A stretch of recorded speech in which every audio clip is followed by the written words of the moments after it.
And a 3, a 2, a 3, 2, 1, boom.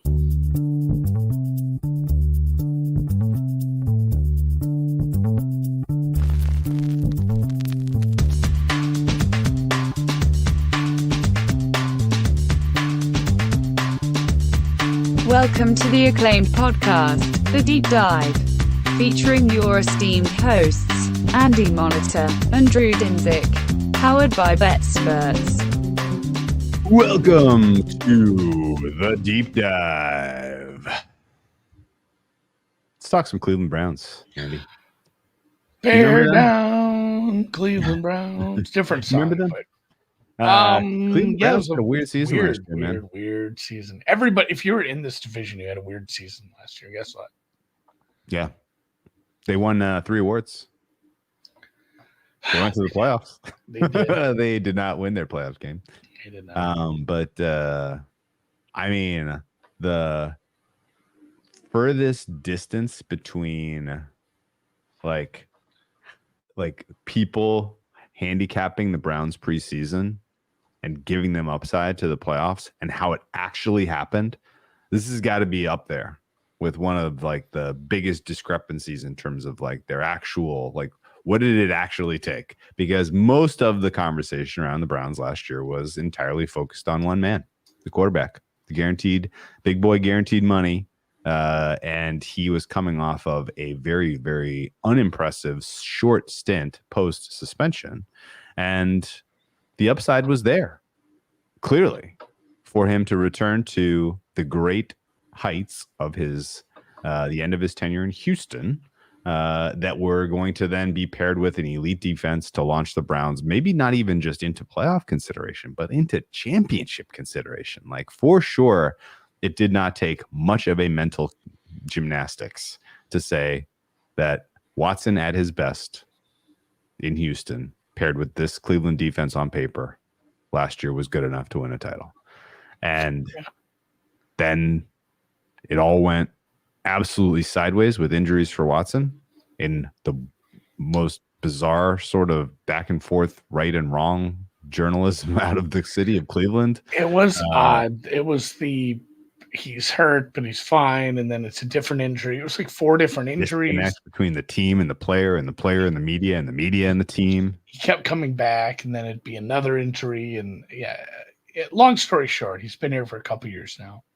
Yeah. There was a suspension he had to serve, so he didn't get to play, but he's played like, I think 12 or 14 games over the course of the time in here in Cleveland. That sounds He's never posted a PFF grade above 60.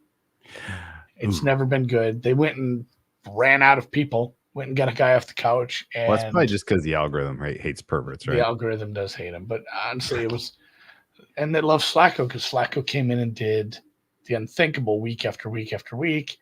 And everyone says, "Oh, this has to catch up with him. It has to." Well, it did.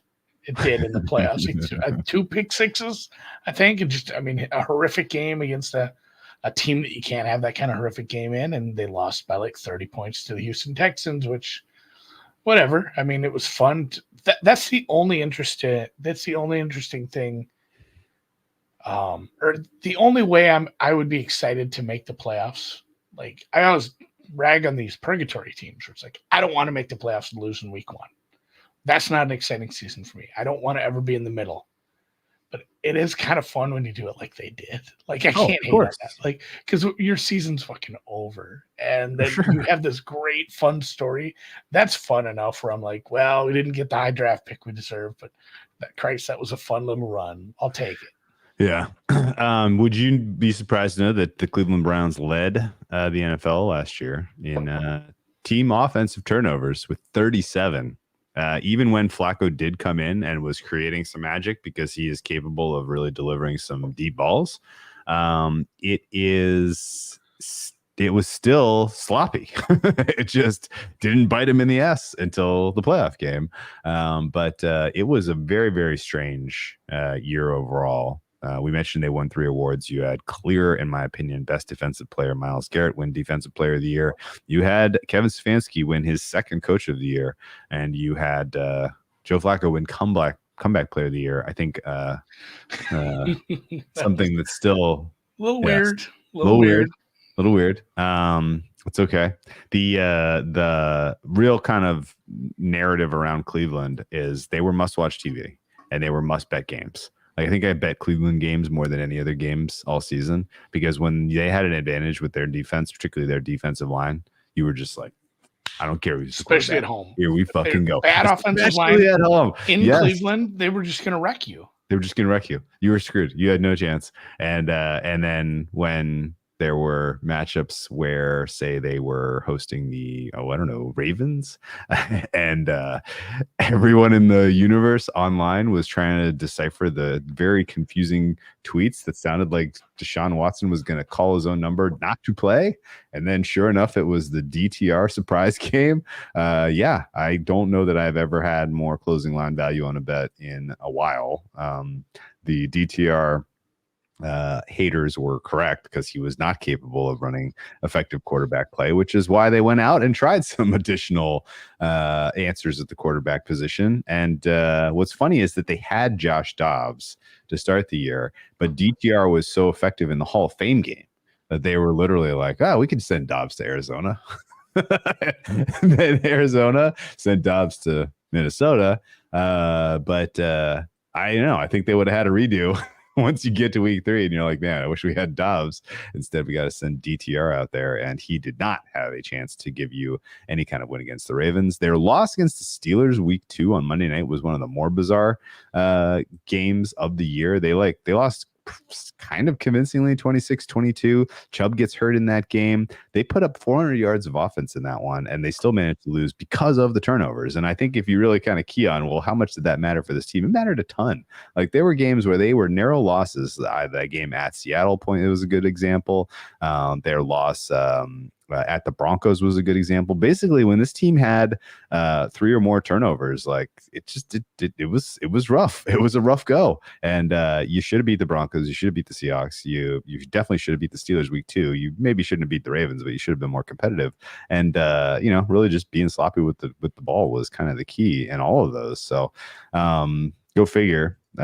Still, Stefanski got all the glory for going out and getting Flacco on board and then putting this run together where Flacco was, I remember his game December 3rd at the Rams, and it was literally like, are you fucking kidding me? Like, this guy was on his couch watching, he was eating Thanksgiving dinner with his family, like, had no intention of playing football. And now he's in a game against the Rams and Aaron Donald. You guys just have it.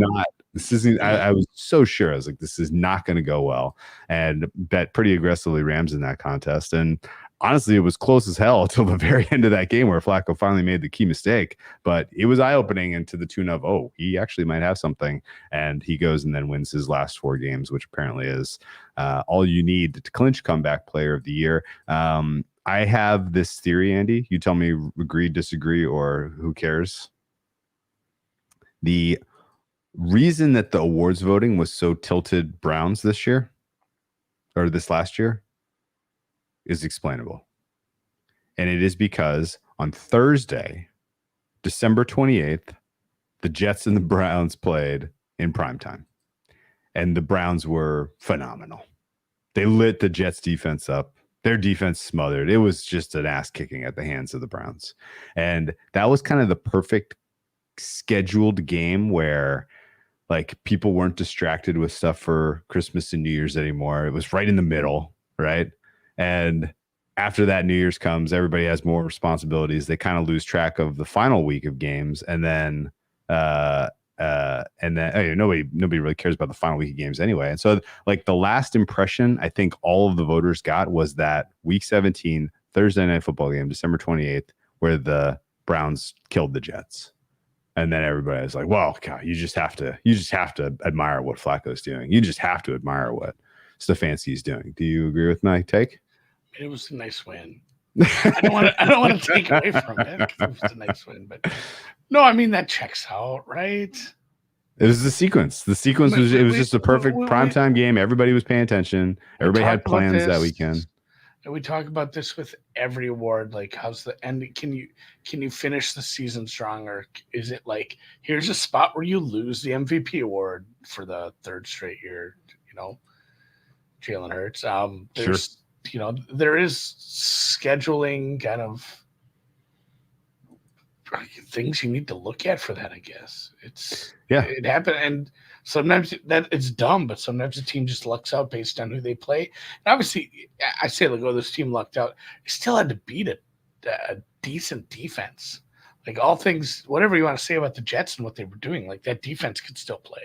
Sure. Oh yeah. No doubt. But so that was kind of the perfect storm where they did something against the good defense that was to that point in the season trying, and that was the last game anyone watched, because then the Saturday games were on the 30th. Sunday was New Year's Eve. Everybody's I wonder if some guys just put their ballots in early. Like, all right, I'm going to Stad for the holidays. put it in. Well, you know who's good? They didn't. Who's good? The Browns. Yeah. The Browns. How about those Browns? I saw them. I watched that game. It's the only game I watched all week 17. So anyway, they were lucky in that regard. That said, this team was a little bit of a hot pick to stump the Texans on the road in the wild card round, and they did not. And now we head into year 2 of a full year of DeShaun Watson starting. And I don't know if you saw this, Andy, but as of now, he's been cleared for getting hit. He's been cleared to get hit, Andy. August 12th, 2024. We can hit DeShaun Watson finally. Does that ring any? Is that a red flag? Is this alarm bells going off for you? Did you know it was the type of serious injury that wasn't just going to take him out for the end of last year, but was going to keep him from work to the point where we're in the middle of August and he's finally cleared to play?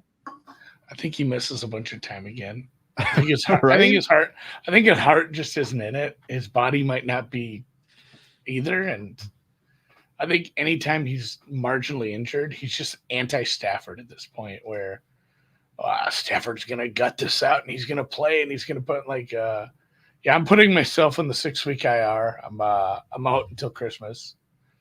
It just did feel that way, where he was pretty quick to call his own number in the opposite regard last year. I don't know. Like, I'm not a doctor. I didn't go to that symposium at Bet Bash.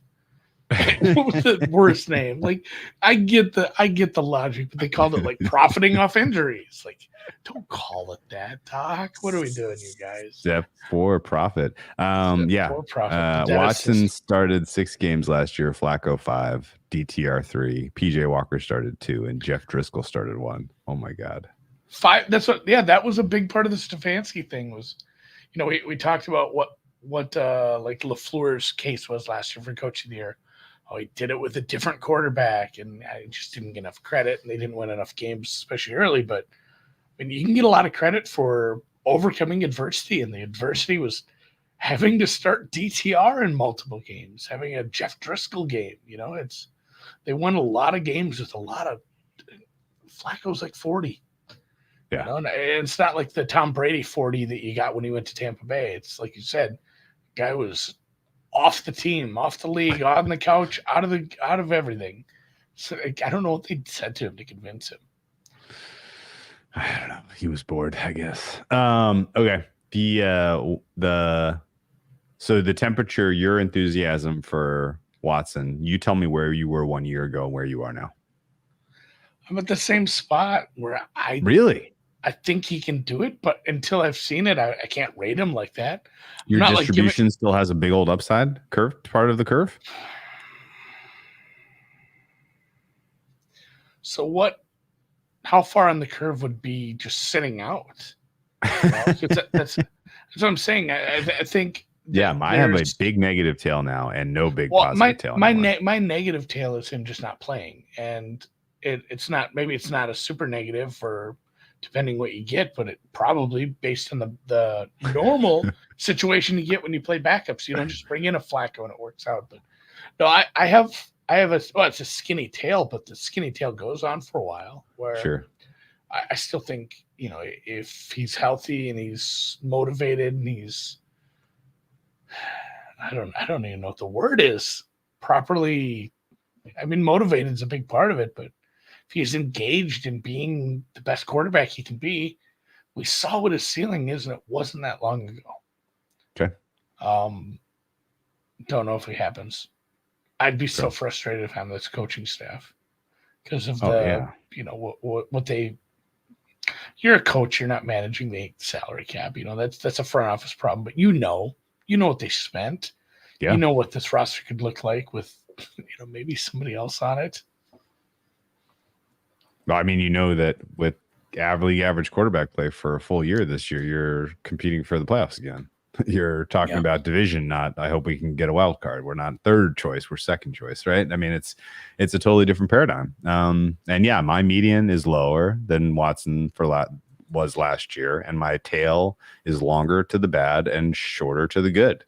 And I think that's going to take now. Last year was like who knows? We'll find out. Very excited to find out where this goes. And this year is much more of no, I think we know, and I think it's not good. And I'll be surprised if you get 17 games out of Watson and he's his top 6 choice for anything quarterback wise, then I will be pretty floored. Part of the reason that there is also a little bit of doubt and just kind of a little bit of a damper on this team, a lot of injuries. They had breakout seasons from a lot of players last year. And there could be some regression, but even more than that, like we're already seeing, or at least I already have concerns about your left and right tackle. Nick Chubb was obviously not a huge part of last season's success, but he's still a huge part of your team going forward in terms of hoping for contributions. And yeah, I mean, just some of the body language throws Watson has put on tape so far have been disappointing. And Watson's now backed up by Jameis Winston, as well as the aforementioned Tyler Huntley, who's the 4th string after DTR. But yeah, it's you're maybe in a little bit better shape to have somebody step right in and take over if Watson can't go. But yeah, I still don't think that really helps your ceiling much as a team. And that's kind of a bummer. The moves they made in the offseason, including the trading for Jerry Jeudy, fell fine by low. Giving some of your guys money to stay in-house because of the way they performed was fine. I think overall, I don't know what else I would have done if I was them. They're just kind of screwed. No, they added Jordan Hicks. Jordan Hicks and Devin Bush were filling a need, maybe not as much as you needed filled, but that and Jerry Jeudy. You filled some needs. You lost Hunt, such as life. You lost Shelby Harris. I'm trying to think. I have one more. Shelby Harris is still there.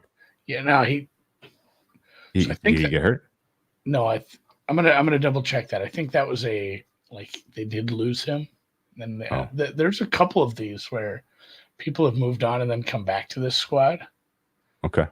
So, no, he did sign an extension. That was a spot where they thought they were gonna let him walk, and he did come back. So we got Shelby Harris back. Never mind. Him, and I'm going to add him to Grayland Arnold, my guys, because now I feel bad. But Shelby Harris. Flacco, I don't know. Flacco, I guess, is a loss at this point.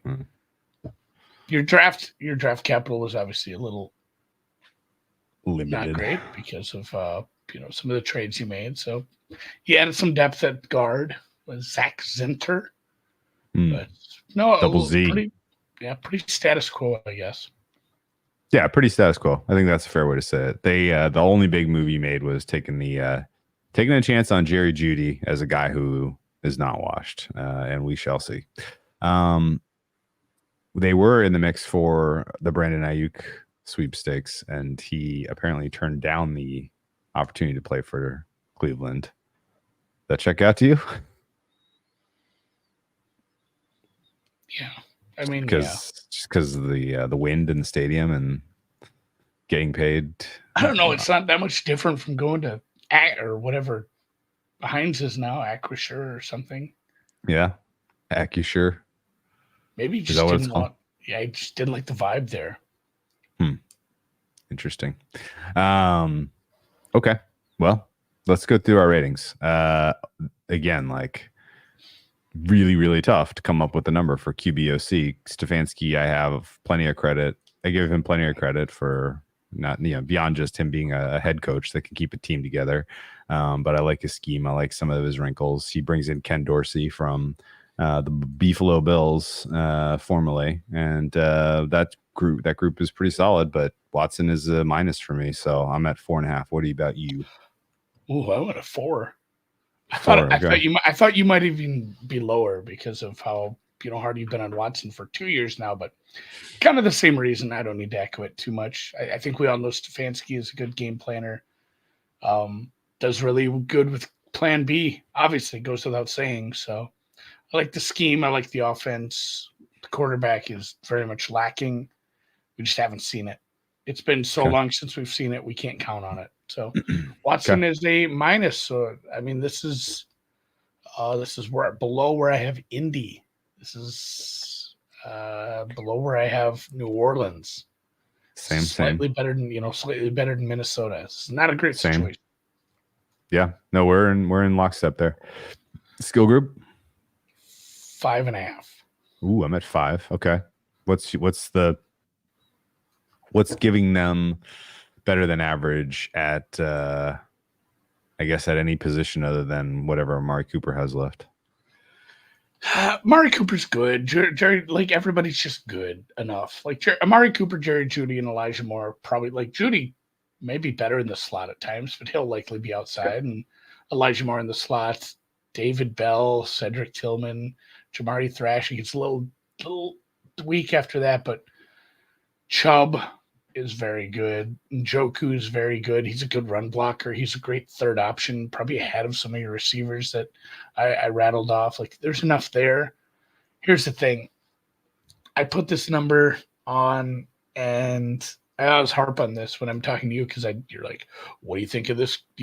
How's this contract looking 4 years? I'm like, Drew, I don't give a shit. I'm trying to make a number for week 1. And I think my number's a little off because the more I look at this, and I read 5 or 6 articles, never went back and changed this. I don't think Chubb's playing week 1. No, I don't either. It doesn't look that way. So I'm gonna lower this to like a 4, and we'll just go straight 5. 4, it's not that bad. That's your backup still, right? Yeah, I think we can lean into the fantasy football prognostication space a bit for this. Is that reasonable to you? Chubb is going RB 25. I'm sorry, 28. RB 28. Oh my goodness. I believe it was 2 separate procedures over the course of the offseason to get it all cleaned up. And one was only 8 months ago. So he might not be there till like week 4. And some of these wouldn't be crazy. Yeah, wouldn't be crazy. Okay. I'm only at 5 for skill. I'm changing mine to 5 because I'm kicking him out for week 1. Okay. O-line for you. 8. Whoa! Wow! Whoa! That's a big old number. It is, but they're all good. It's really hard to make this number based on what happened last year. So you think Wills, Conklin, good to go? Wyatt Teller, Batonio, second best guard duo in the league after Dallas, probably. Poachich is good. Okay. Pozik's fine. So you think Willis and Conklin, no issues? I have them going. Okay. Well, Wills could improve his pass pro. Other than that, I don't have a lot of bad things to say. Not only that, but DeJuan Jones, who not only stepped in as a tackle and played pretty good, but became the 3rd tackle to have a season-ending injury for the team last year. Crazy. Not only, do you have really good tackles, very, very good at tackles, very, very, very elite guard combo, and what's hopefully a decent center. There's continuity there. Yeah. We have a little bit of depth. I didn't know how to rate losing Bill Callahan. I saw one article that talked about the guy that replaced him. Like, they worked together with the Jets in 2011. Like, do you realize what year that is? Like, what are you seriously saying? Like, oh, he's going to have the same thing as Callahan because he worked with him back when, Mark Sanchez was their quarterback. Jesus, guys. Either way, and he's kind of said, I'm going to put these guys in the best position to succeed. I think he knows, like, I have good players. I don't have to reinvent the wheel here with these guys if they're healthy. So losing Callahan might suck eventually, but I think you have enough carryover from his stint that this should be fine. The backup center did break his ankle over the weekend. Yeah, saw that. Nick Harris went to Seattle. This is the guy I was thinking of. Nick Harris went to Seattle. Yeah. He was there, and then they traded to get him back to have another backup center at this point. Gotcha. Crazy. It's like, it's just, the run block numbers for everybody were so good. Teller's a road grader from the run game. Everybody else has a 70 plus PFF grade in pass pro. I don't know how I'd make this like how this is bad is if they get hurt again. Like this should have been a top 3 offensive line last year, but you lost your first 3 tackles. Oops. Okay. So I'm at 7. You're at 8. I have a little bit of questions about depth and continuity and injuries. I don't love that your 2 tackles are currently on the pup. They're not getting reps in camp. That's a bad sign. And yeah, just in general, I think this. I've always felt that the Browns were better as a run blocking unit than a pass blocking unit for lots of reasons, and so I can't go any higher than 7. Let's talk about the defensive side. Well, by the way, I'm above 50th percentile for the Browns offense, and so are you. So we both have them better than an average offense. I'm at the 52.5%. You're at 52.5% also. Yeah, I'm trying to find a comparable offense to that. I have them almost identical to Tampa. Oh, look at you. I'm a little better. I'm a little worse than Jacksonville for them, and I'm a little better than Minnesota. I don't really have any reference or grounding to say that those are correct. Okay, defense for I have you? them much better than Washington, but worse than worse than Philly. I thought the defense was quite easy. Yeah, I mean, thought the defense was a lot easier. The defense was easier. Run stop is a 6. Okay, I'm at a 7. I don't know what drug this down. It was maybe some of the uncertainty with the new linebackers, Hicks and Bush. Oh, okay. Some of the like Thornhill was a good run stop help. Myles Garrett, for all the credit he gets, he's actually one of the best run stopping edges there is. I mean, he's just great at everything. Yeah, right. Shelby Harris, okay. I don't know about Tomlinson. Zadarius Smith is more just a pure pass rusher. JOK is maybe the best linebacker there is. Solid. At times when you Solid when you put it all together, all the things a linebacker might be asked to do. Very, very good. He's very, very, very good. I don't have a lot of great ratings for run stop in the 2nd and 3rd levels outside of like Thornhill. Delpit, I had he's a great coverage guy, great safety, can move around. He was kind of a sneaky good pass rusher when they asked him to, and they asked him to quite a bit. So 6 for me. Okay. Pass rush for you. I'm at 7 by the way, front stop, and we're not a huge enough disagreement there to fight it. Where are you at for pass rush? 7.5. Okay. Garrett, Zadarius Smith, very good duo. JOK, very good. Like I said, you do get some help from the 3rd level.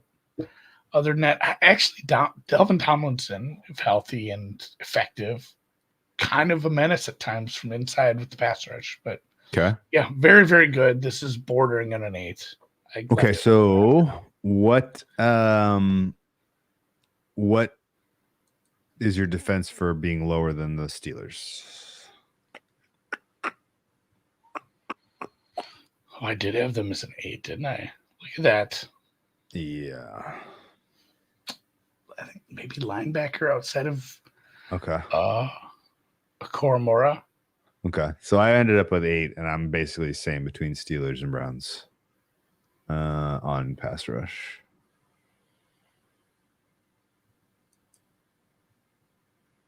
Yeah, that's hard now that you put me on the spot. Some of it's just adding up grades. Yeah. And that is crazy because if you think about it, like what really would separate the 2 pass rushes? Not much. I guess maybe the tiebreaker is Highsmith versus Zadarius Smith. Yeah. Zadarius Smith didn't have like the counting stats, but if you go look at like just pressures, he was in the mix all the time. He's very, very good. Yeah. Okay. I don't think that it's going to matter that much. We're going to come out pretty similarly here. What's your coverage number? 7. Yeah, I'm at a 7 also. Okay. So you're 68th percentile for the defense. I'm 73rd. Coverage number for 7 is really kind of tied to one guy, and it's Denzel Ward. Yeah, he's good. You have a heart for Martin Emerson Jr.? Yeah. Emerson. He's okay. He graded out well and was kind of, if you go look at just how he played game to game, he was kind of asked to do what he did, and he did. Yeah. It. Newsom's But okay. Denzel Ward's very good, like Yeah. we mentioned. Delpit and Thornhill's not so much. Thornhill, like I said, he can go play up and he can help a lot in the box with the run stop. But Delpit's a good safety, especially coverage. Depth gets Newsom is a real nickel weird guy. here. Martin Ward, Newsom. You can do a lot worse. Yeah, I like Newsom. Don't have I like Newsom. I think Emerson's fine. I love Ward. The depth is real sus. Really, really sus. Yeah. Anything happens to those guys, and the downgrade on the coverage is going to be for real. So I also had Hicks, who's coming in, Jordan Hicks at middle linebacker, and Jeremiah Okoromoza as pretty solid coverage linebackers. So it's kind of a sum of the parts defect to secondary. Sure. Because I don't think Denzel Ward is like some top 10 corner as like a number one shutdown guy. He's close enough. It's like everybody else is good enough, and he's good, not great, and everyone else is good enough that this is a very decent secondary. And it's tough to say how much did having a good pass rush play into that. I think that obviously ties together, but I think Hicks is it's hard to like take a hypothetical and put it into practical use. Like, what if Myles Garrett died? And what if, like what if all these other players at pass rush weren't there? How would they do then? Well, I don't have to worry about that. Yeah. I think it's also notable that Hicks was a little bit of a problem in coverage last year. A little bit. He could be a little bit of an issue, especially if you tie him to Thornhill and you can kind of attack whatever part of the field those guys are, responsible for. I think they can be complementary depending how they play this. Okay. It depends who's around you too. Again, sometimes you're a product of your environment. Mr. 618 worldwide. What is the 618 area code, Drew? 618, I believe, is Denver, Colorado. Carbondale, Southern Illinois, Saluki. Southern Illinois. Okay, my bad. Just the tip of Illinois, where it nestles in between the milky bosoms of Missouri and Kentucky, right at the bottom. Mr. 618 worldwide. Yeah, Andy's St. Louis, I guess. Nobody likes going there though. He mentions Michael Hall, Ohio State.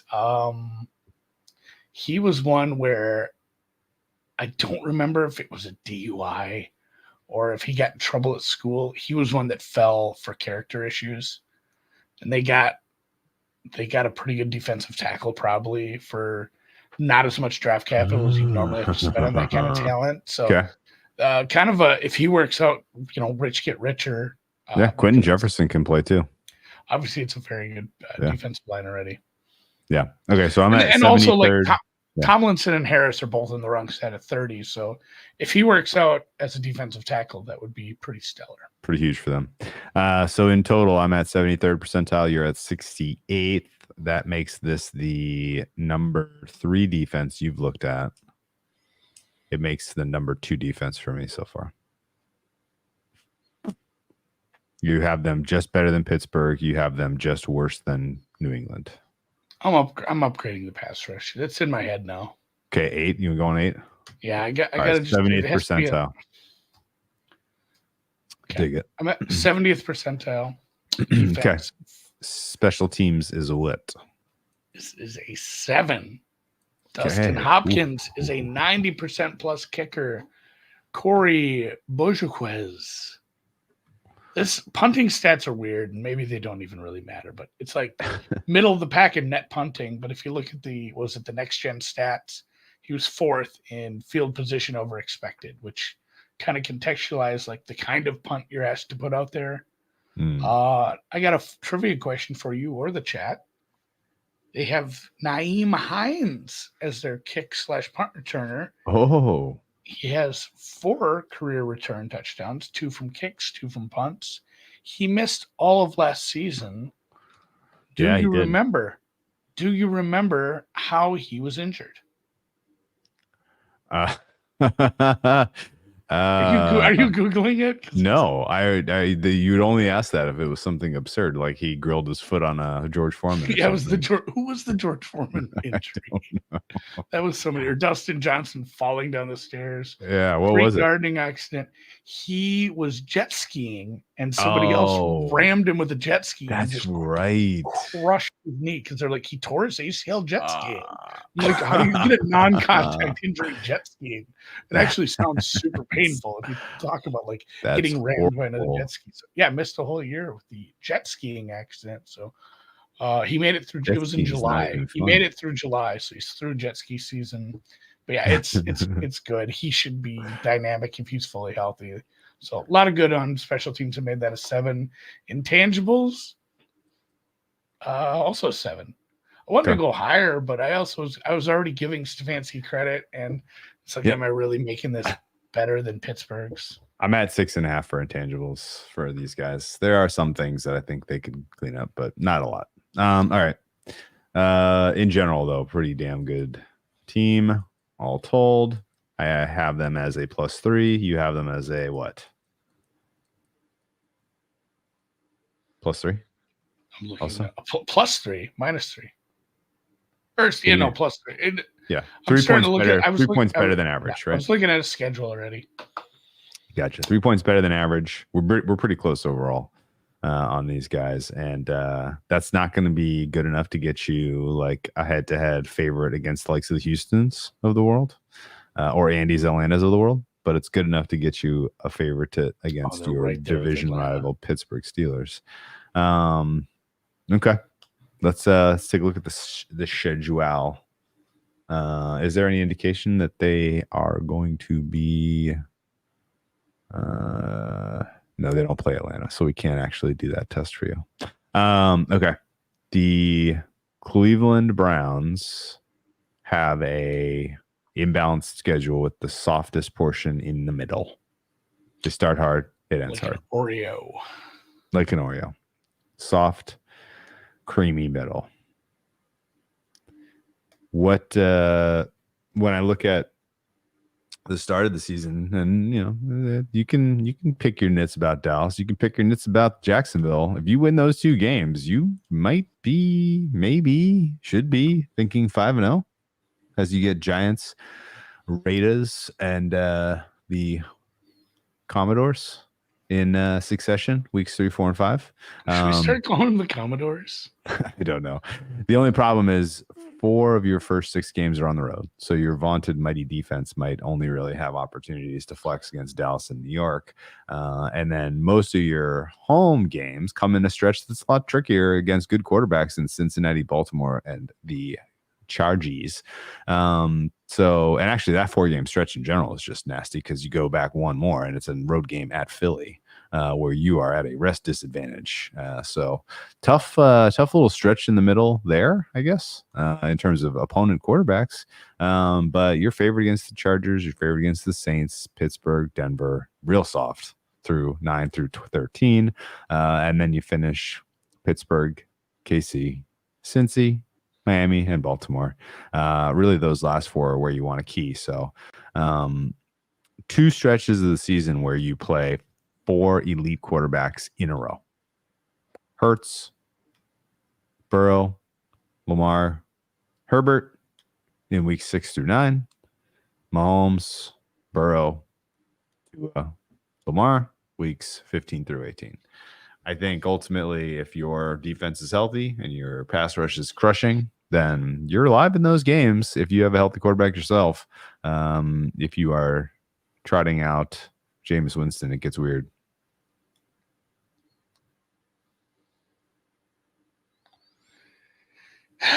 Yeah, you kind of make this at the beginning. You have to take advantage of these big spots. The Philly game feels like such a scheduled loss. Yeah. 3rd straight road game with Philly off their bye, I believe. Yes. Awful. 3rd straight road game against one of the best rosters. And this is pre-Philly, losing all their shit and all their good stuff mid-season like they had the last couple of years. Also against an offensive line that can neutralize your pass rush. Yeah, that's a really ugly spot, even for a good defense. So, You have that scheduled loss. You probably split the first two. So let's say you're 3-1, 3-2. Split the Cleveland Baltimore game, Cincy Baltimore games. 4, 5-3, 6-3, maybe into the bye. If you're 6-3 into the bye, you can go to the playoffs. Yeah, It's definitely a good enough team. You should be able to win 4, maybe 5 games after the bye. You can get to 10. You can get to 11 wins with the schedule. You have to have good quarterback play, and that's the biggest hang-up. Like, I don't want to bet on that. I'm not sure at the current prices I want to bet against it, though. There's not a big enough buffer for me there, especially with what we saw both of these teams we talked about today, and since they're Cleveland and Pittsburgh, what they're able to do with these kind of defenses where it's like, what if we just kept it close and hope for some variance? Because that's a good way to F up a really good regular season win total under. sure is. That's a very good way to put it. Man, I think ultimately the Pittsburgh sandwich, like that might look real good, especially coming off a New Orleans game too.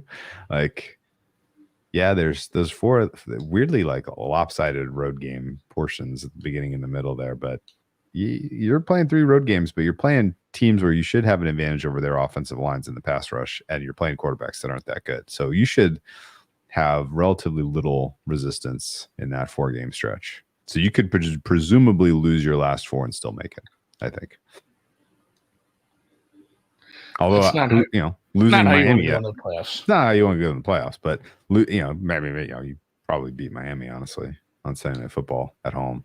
Your defense against whatever's left of that team, it's probably a pretty solid matchup, honestly. Yeah, laying the points with Cleveland. Hopefully Cleveland has secured their playoff hopes and gets a little bit of a market correction down. What's your most likely Cincy, and then what's that's your a bye most against likely Miami. seed for this team if they're in the playoffs? You can't say out. 6? 6. I was gonna say I'm kind of there too. Obviously feels like a wild card team. Feels like they're good enough. The schedule's not easy. Feels like they can get there. There's a lot of scenarios where the winner of the AFC North is probably the 3 seed. Yeah, for sure. And there's a lot of scenarios where you go to Baltimore 2 weeks in a row, I think. You know what I'm saying? Like, yeah, that's kind of funny. That'll be such a weird deal when that happens all the time. That's it does so stupid. I hate it. I hate it. Oh, the Bears and the Packers will play again this weekend. But I hate it. Not only that, but it's at Baltimore. You could have 2 straight games at Baltimore. That's not fun for anyone. No. Not for you. I mean, it was more fun for Baltimore, but yeah, for them, they would enjoy it. Does feel like that's within the pretty realistic realms of possibilities. Yeah, it feels crazy to say this out loud, but I feel like a good season for the Browns, they're probably your 5 seed. And if things kind of go sideways with the quarterback, they're probably 8, 1 out. Yeah, right. 8 or 9. And most likely they're landing 6 or 7. So we're ending up on a pretty tight distribution despite it all. And honestly, that's because I'm looking at this through the lens of the quarterback upside isn't really there for them this year. Maybe I'm wrong. No, I'm with you. I still think he can be pretty good, but it's limited by other things than that. You listening to any camp reports about Watson? You listening to anything at all and taking it seriously about what's going on with him?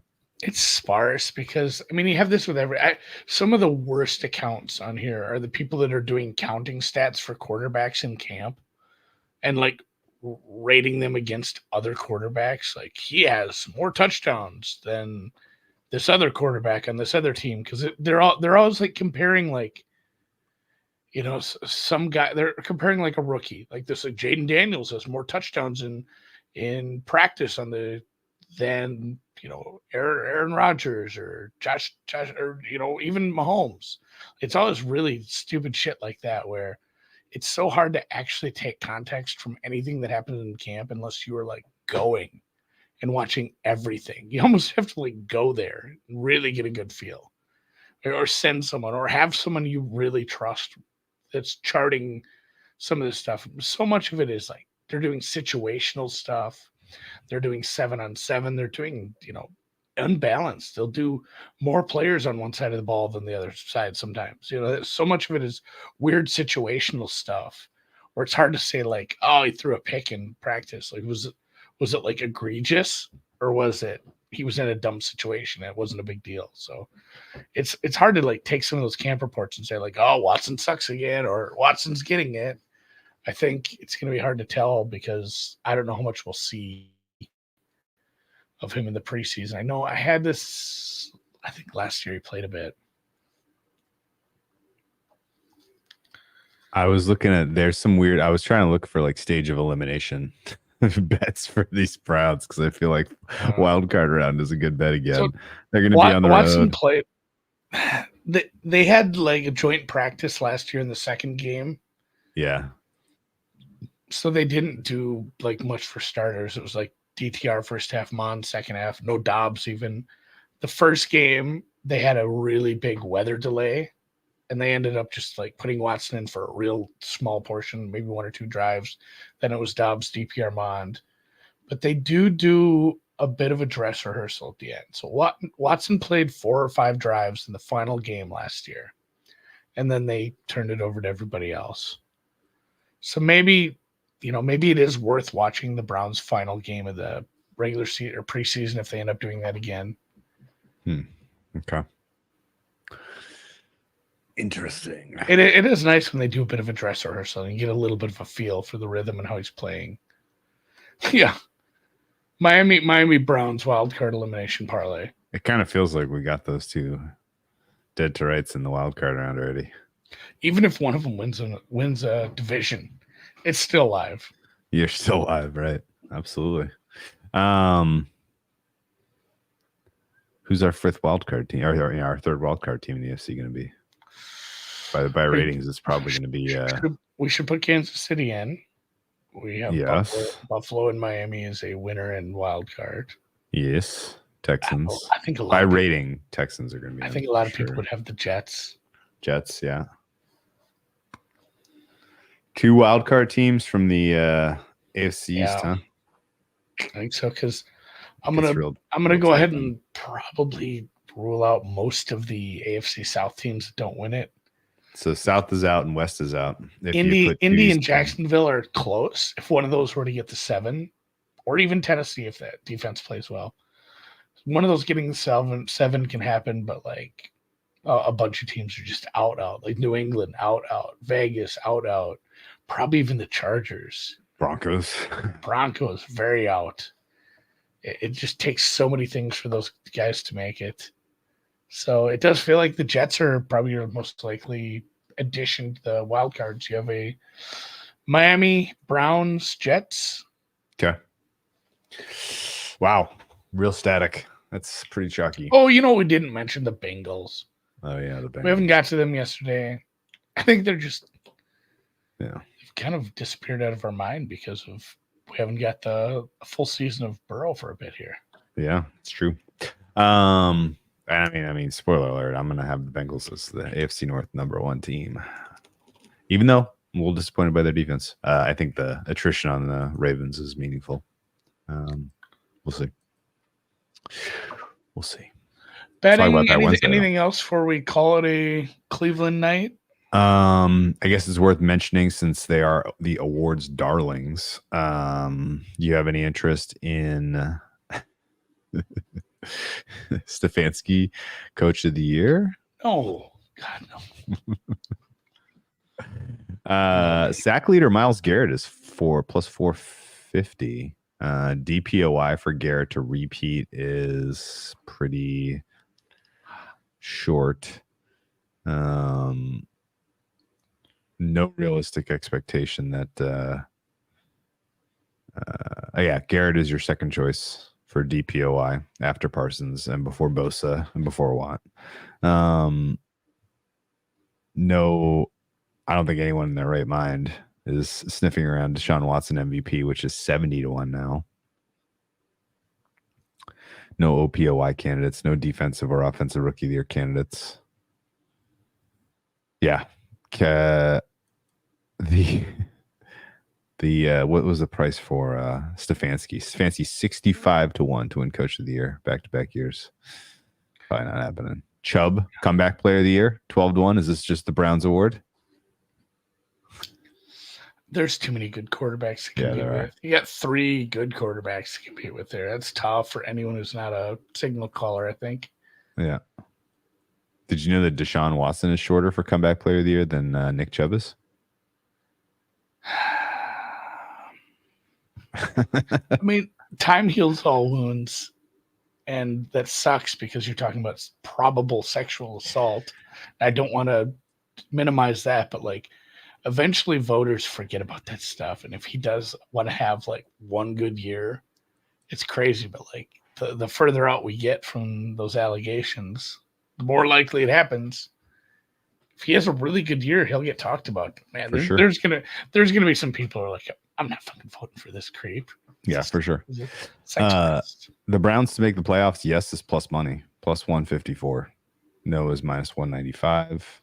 I think if you like a regular season win total over, you probably like that as well, obviously. Yeah, I would say so too. Their win total right now is sitting at 8.5. It is juiced to the over, minus 147. So if you think they can get to 9 wins, you might as well just play playoffs. Yes, I think. And yeah, I mean, is there a world, I guess final question for you, and then we'll wrap. Is there a world where Watson gets benched for performance? I mean, the team kind of has to be dead at that point, right?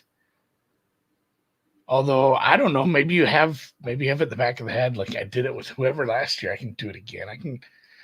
I think having Jameis Winston as your second option, maybe you think about it more so than if it was like, oh, we got to go to DTR or Driscoll or something like that again, or we got to pray that I can get a guy. There's no way that he said Flacco will probably get us to the playoffs. Just like, I'm out of quarterbacks. I need anyone. And he played okay for the Jets a couple of times the last couple of years. Like, he had no inkling that was going to happen. I mean, you hope for the best, but with Winston, it feels like that's a little more on the table, right? Yeah, it does. That was why I asked. Yeah. I don't think this is for sure. The seed is safe. Somebody brought this up, and I think they need to talk about this offseason, but they need a most improved player award. Yeah, obviously. Like we do with the NBA.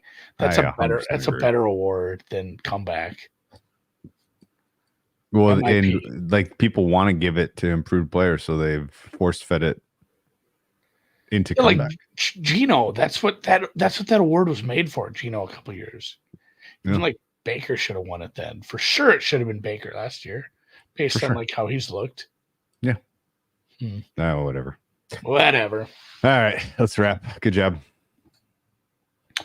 I will talk to you guys around this time on Wednesday. We'll do the Bungles first and the Ravens second.